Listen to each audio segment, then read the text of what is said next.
Vejamos, um peixe vivendo a sua vida na água, nadando em círculos e em círculos, de repente ele fica cansado, todos os peixes ficam cansados, e todos os peixes decidem sair da água para fora, para explorar a vida. E de repente, os peixes começam a desenvolver novas partes do corpo como pernas, braços e um sistema respiratório forte, ou seja, os peixes estão ficando parecidos com seres humanos. E essa é a famosa teoria da evolução.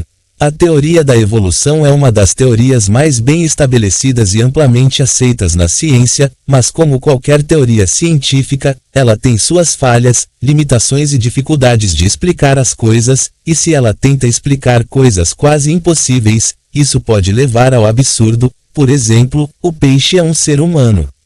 A primeira coisa que devemos entender é que há falta de evidências diretas, porque a evolução é um processo que ocorre ao longo de milhões de anos, o que significa que ninguém viveu o suficiente para ser testemunha do que realmente aconteceu, e se não há testemunhas, então pode haver dificuldade em explicar a origem de estruturas complexas, como as pernas, asa ou braços.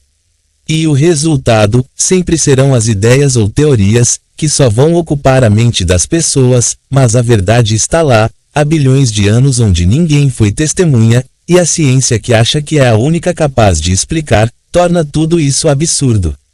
Porque vejamos, se há limitações na explicação da origem da vida, então significa que a teoria da evolução não explica como a vida surgiu inicialmente na Terra. Ela só fala sobre como as coisas evoluíram, como saíram do ponto 1 para o ponto 2, ela não fala como as coisas iniciaram do ponto 0 para o ponto 1, que depois foram para o ponto 2. O que aumenta as chances de invenção de historinhas sobre o peixe que virou o ser humano. Mesmo se ela conseguisse explicar com certeza como as coisas surgiram, a ciência teria dificuldades em explicar a extinção, o que significa que a teoria da evolução pode explicar a adaptação e a mudança, mas pode ter dificuldade em explicar a extinção de espécies que habitaram na terra e no mar. Porque a ciência não é nada mais nem nada menos que a própria mente do ser humano, ou seja, a consciência, que por si já apresenta dificuldades de raciocínio desde criança. Por exemplo, uma criança nasce incapaz de ter noção sobre o mundo, e se ela não tem capacidade de explicar o mundo, imagine a dificuldade que vai ter futuramente em explicar a própria consciência que criou a própria teoria da evolução.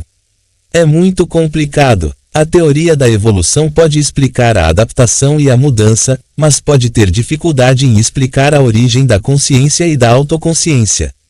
Mas há relatos bíblicos que explicam que um ser superior, com conhecimento de tudo, criou o ser humano, a partir da areia, e criou todos os peixes, animais, sem precisar de nenhuma evolução. Essa é a teoria do criacionismo. Claro que a teoria pode ter críticas pelo facto de ter a falta de evidências científicas, problemas em entender a Bíblia porque contém metáforas, alegorias e outros gêneros literários que não devem ser interpretados literalmente. Mas entre acreditar que um peixe cansado saiu da água para ser homem, e acreditar que um Deus Supremo fez o peixe e o homem independentes, mais vale acreditar em Deus que fez o homem e o peixe. O vídeo termina por aqui, deixe a sua opinião.